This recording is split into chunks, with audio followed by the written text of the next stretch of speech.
What is up, guys? So these are the hats that I have to work with, and these are super cheap. These are actually dollar store hats, and they are really bad quality to be real, but because I am practicing, I got something super cheap just so I could figure out what I'm doing, because I don't want to waste anything. So let me just work on stuff that are cheap at the moment until I believe I'm going to become better at it.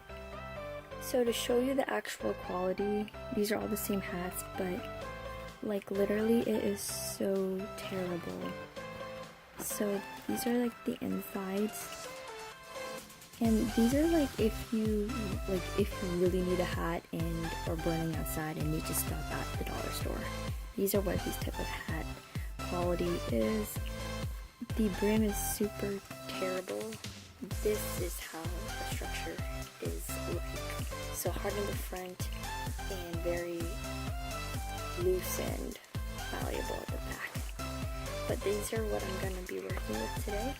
And I only have two type of hats I want to do at the moment. So I'm going to be using the teal and the purple for right now. And I'm sure there are hats that you can buy in bulk for super cheap if you are planning to make these and sell them. I'm pretty sure you could find some cheaper in bulk that are actually good quality, but for now I'm just working with these because I'm not selling or anything, I'm just practicing. So I have these two hats, the teal and the purple, and oh, by the way, the back is a Velcro, so you can see how cheap looking that is, but it's whatever. And these are the two designs I'm going to be working with right now. So the cross hands I'm going to be working on here, and the prayer hands, and then the cross on this hat. And so I just took a picture I found online, and this is tissue wrapped paper, like, you know, the ones are in the gift bags.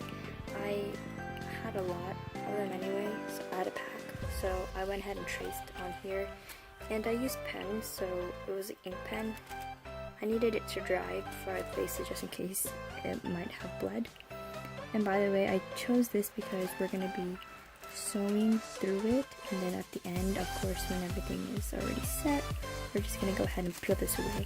I'm sure you could use parchment paper or freezer paper, but this is super thin, but if you poke a needle through it, it's still okay, and it doesn't like mess up your hat or anything, or the design of the stitching. And so what we're going to do first is, I already had it threaded, but I had a piece of this threading. Pretty sure this is embroidery, I don't know, you could see here I have like a bunch that I've had in the past, but people say to like use, this is my first time honestly, I don't know what I'm doing in actuality, but I went ahead and I knotted it twice, and then I trimmed it off, and then I put the needle through, and then I'm just gonna have this extra flowing. Typically people say use about a foot or two, but I'm just gonna go ahead and keep this length because I'm not sure how much I'm gonna need.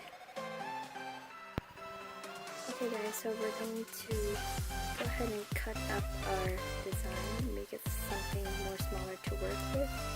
Just cut around these extra pieces that we don't need.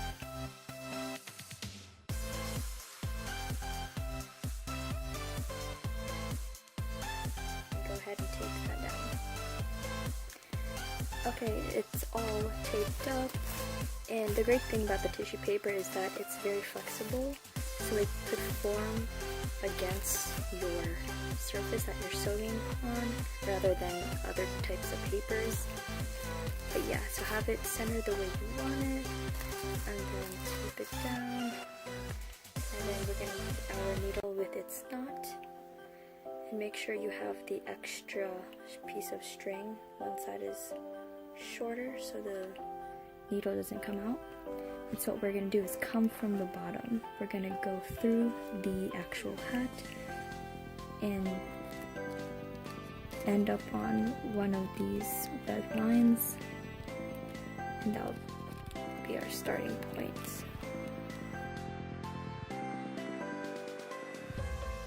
So you see the needle, just gonna pull it through the hat until we have it not tugging anymore. So that means the knot is here, so that is your first piece. And so now what we're going to do is, since the needle's on the top part, we're going to go ahead and go in.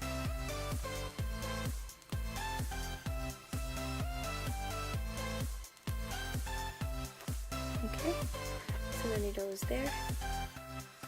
Just going to push it in and pull it from the inside.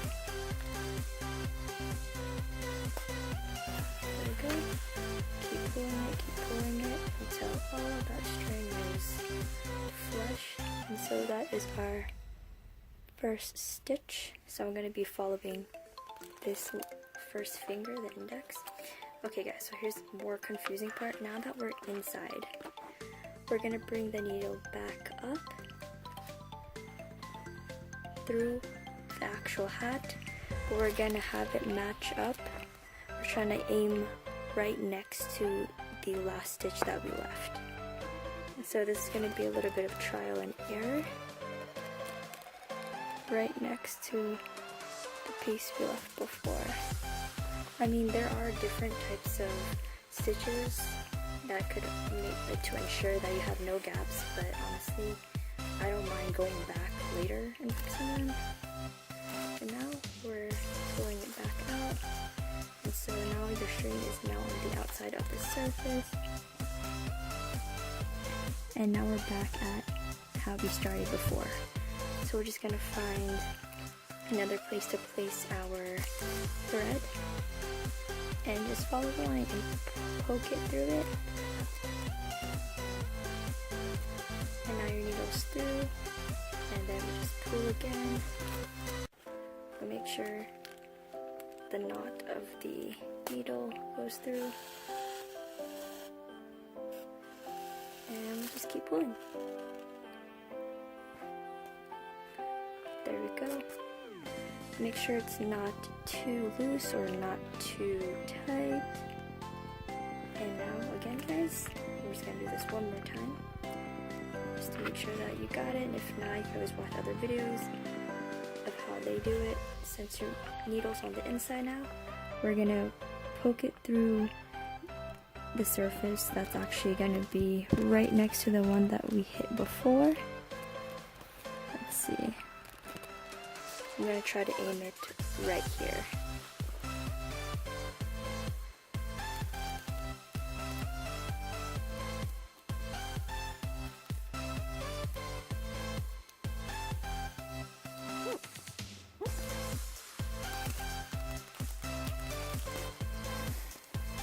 And you pull.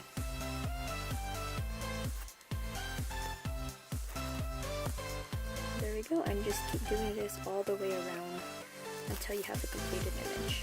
About to peel off the thing, and as you could see, there's some areas that already got pulled off, and so I'm thinking that even though this is a great outline and you could just go sew through it, it was kind of difficult in the way that when you go from the inside and try to get the needle back on the top surface, you couldn't really see where the needle landed. And so, like, you would have to go through the paper to see where the needle was. So there are some instances where I kind of undid a threading because I went through the same hole, if that all makes sense. But also, if you have the stitching super close, the paper might get stuck under the threading. And it was a little tedious, and I would suggest, if you don't really enjoy this, you could probably watch a movie or TV show with it. But here we go, let's remove it.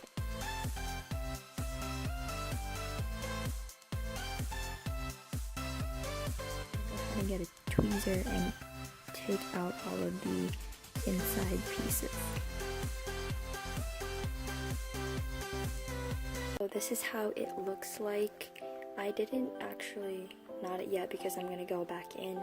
If you're at this stage and there's some places where you need to fill the gap, you could go ahead and knot it and then make a new threading, knot it, and then just go fix those areas. Or just continue if you don't really care what the inside part looks like. But I'm actually going to go back in and hit all the gaps and see how that goes. This is the final product. Since this is my first time, if I were to do this again, I would, instead of doing the tracing paper, even though it helped so much with having the exact shape, I think I would just pencil it in, just so when I sew it, I didn't have to go through a layer with the paper. Like when I sew it from the inside and bring the needle back out, I don't have to go I didn't have to go through 2 layers, which was difficult to see where the needle ended up being, so there was a lot of gaps. And so I went back in, and so the inside is a little bit messy just because I had to fill in stuff. And make sure when you're actually sewing that you don't sew this rim part inside, unless you want to, but you don't have to. Because I didn't realize how off-centered it was, I wanted this to be a little bit more to the hat's left or to our right. And then I would put the cross and then leave it like that. But since I shifted it a little bit to the left, I have this like empty space right here. I'm thinking to do rosary and then the word pray.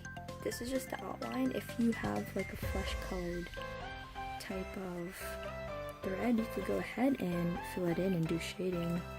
Like I have like off-white, but I'm probably just gonna leave it be. But we shall see where this goes. Okay guys, so because I was a little bit upset how uncentered it was when I was sewing it, I added the word pray on the other side just to at least like make it more centered, like the overall piece. I'm actually going to end up adding a rosary that I'm putting here, and that will be the official final product. As you can see, it's actually getting really dark now, but here's the final project, or the final product rather.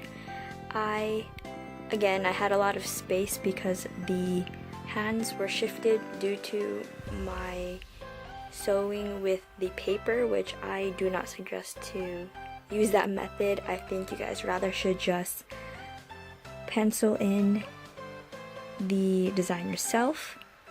And so as you could see, I used a lighter color purple to stitch in the word pray, and then I added a light purple rosary just so it could be seen off the hands. And I don't know, I kind of wanted to do a different color, but I wasn't sure because I didn't want too much color. I like stuff to be simple. But again, if I didn't actually have that spacing issue, I would probably have just left the hands alone, and then added rosary maybe. But that's how this one ended up turning out, and I actually do like it. The color is not my style though, so I don't know what I would wear with this. But honestly, like, even though this is like a really cheap hat, you could actually make it look, you know, decent. And honestly, it doesn't matter how cheap something is unless like really falls apart when you're wearing it.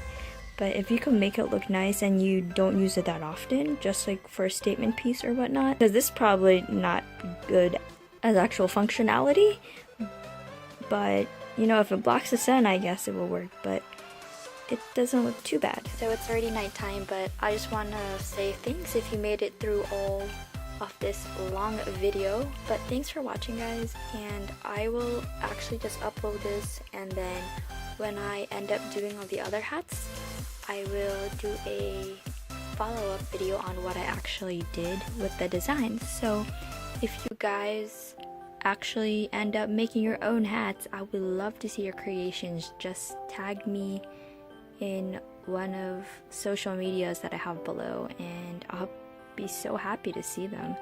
But yeah guys, so this is how it looks at nighttime. This is just under a incandescent light bulb, and yep, this is how it ended up being. Real talk, y'all, this could actually be a really good gift, whatever the occasion, for a guy or a girl, because dad hat trends are, you know, going around the internet and all that jazz. And if you can't find something that you actually like a design, you could always do it yourself, and this is like super easy to do.